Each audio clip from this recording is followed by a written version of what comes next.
Morning, folks. How are you? What a beautiful day.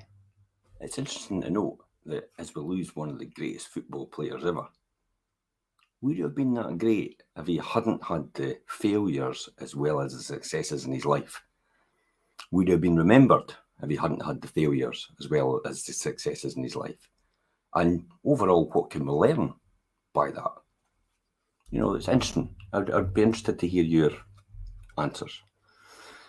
So you're complaining to the wrong person. That's an opening statement. Have you ever noticed that people amongst almost always complain to the wrong person, to someone who can't do anything about their complaint? They go to work and complain about their spouse. They come home and complain about their spouse, about the people at the work. Why? Because it's easier. It's less risky. It takes courage to tell your spouse that you're not happy when the things aren't that well at home. It takes courage to ask for behavioural change. It also takes courage to ask your boss to plan better so that you won't end up working every weekend. But only your boss can do anything about that. Your spouse can't. So what's the point of complaining to them about it? Learn to replace complaining with making requests and taking actions that will achieve your desired outcomes. I'll say that again. Learn to replace complaining with making requests and taking action that will achieve your actual outcomes. This is what successful people really do, and this is what works. If you find yourself in a situation you don't like, either work to make it better or leave. Do something to change it or get the heck out. Really, that's it at the end of the day. Agree to work on your relationship or get divorced. Separate. Work to improve your working conditions or find a new job. Either way, you will get change. As the old adage says, just don't sit there and complain. Do something. And remember, it's up to you to make the change, to do something different. The world doesn't really owe you anything. You have to create it.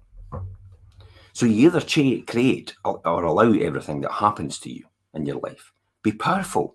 You need to take the position to create and to allow everything to happen. By create, I mean directly cause something that happens to you by your actions or your inactions and what you're doing. If you walk up to a man in a bar who is bigger than you and obviously been drinking for a long time and say to him, "You're really ugly and stupid," and he jumps off his bar stool, hits you in the jaw, and you end up in hospital, well, you created that, didn't you? That's an easy way to understand that example. Here's one that may be harder to swallow. You work late every night. You come home tired and burnt out. You eat dinner in a coma and then sit down in front of the television and watch the football game. You're too tired and stressed out to do anything else, like go for a walk or play with the kids. This goes on for years. Your wife asks you to talk to her. You say, "Later, I'm watching the game." 3 years later, you come to an empty house and the note says, "I've left you and I've taken the kids." Well, you created that one too. Other times, we simply allow things to happen to us by inaction and our willingness to do what's necessary to create or maintain what we want. And really, that's it. It's our unwillingness to do that. So you didn't follow through on the threat to take your privileges away from your kids because they didn't clean them up after themselves, and now the house is like a war zone. You didn't demand he join in the counselling, or she join in the counselling, or leave the time that they hit you, and you're still getting hit. You didn't attend the sales or motivation seminars because you were too busy, and now the new kid on the block has just won the top sales award. You didn't make the time to take the dogs out to obedience training, and now they're out of control and pooing all over the house. You didn't take the time to maintain the car, and now you're sitting by the side of the road waiting because your car's broken down for the AA or the RAC to appear. You didn't go back to school, and now you're being passed over for promotion. Does this all sound familiar? Realise that you're not the victim here. You stood passively by and let it happen and watch it happen right in front of you. You didn't say anything, make a demand, make a request. You didn't try anything new, or you didn't leave. Really, the yellow alerts of what you've got to watch out for. So be aware that nothing ever just happens. Just like the yellow alerts on Star Trek, the television series and the movies, you almost always receive advance warnings of what is about to happen in the form of telltale signs, comments from others, gut instincts, or intuition. That alert that you are in impending danger and give you the time to prevent the unwanted happening.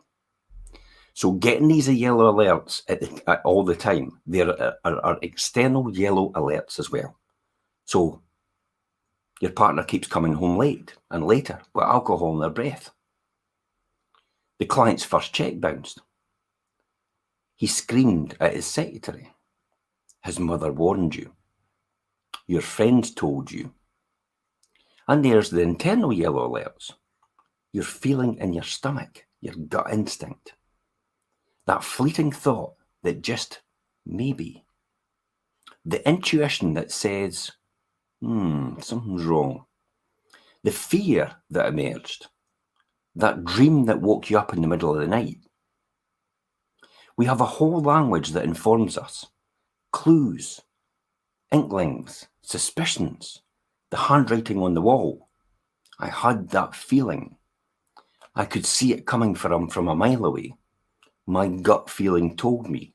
All these things, these alerts, give you the time to change your response. Remember that equation, the event plus the response equals the outcome. So you're in control of the response. However, too many people ignore these yellow alerts because paying attention to them would require them to do something that is uncomfortable. And this is what it comes back to.